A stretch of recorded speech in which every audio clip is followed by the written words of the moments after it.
All right, so in this one, we're going to be making another fluted disc, but this time, you notice the circles are inner. So similar concept, but there's something else in the modifier that you'll observe. So let me show you how to do this. So again, we're going to start by pressing Shift A and adding a mesh circle. And let's go to top view. We have 8 vertices because that's what we, 12, sorry. So we tab into edit mode and select these ones this time and press X and delete those. So press A and we have this enabled. Pivot point set to increment. Is it that? Or snap base, sorry, set to increment. We press G, Y. Just snap it until it reaches the line there. Tab out of edit mode. Add modifier. We're going to add again our array and switch it from line to circle and give it 16 as a count of 16. Let's increase the width, the radius, and look at what we're going to do now. Now we actually want these to be joined. So let's hold shift and reduce that.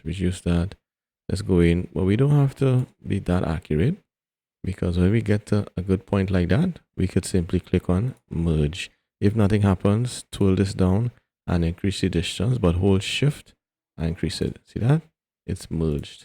So zoom out now, and we could click on this drop down arrow and apply modifier. So tab into edit mode and press F to create a face and press E to raise it up.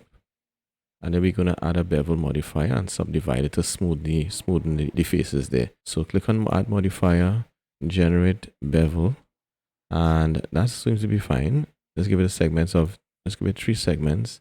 Maybe it's a little too thick. So 0.05 is good in this case. And we can now add a modifier, generate subdivision surface modifier. All right, with a level of 2. And then we could right click, shade smooth. You see in this here, this crease here, what this is caused by the bevel. Let me turn up the subdivision surface so you see what's happening.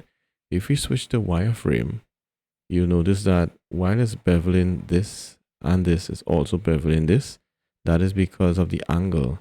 So when we go to the bevel modifier, let's increase the angle to 60, and so it would not bevel this. All right, and now we could re-enable the subdivision surface modifier, and that has solved the problem. So let's turn off the wireframe, and there we have it. Really nice, and that's how we create this other fluted disc. So I'll see you in the next one.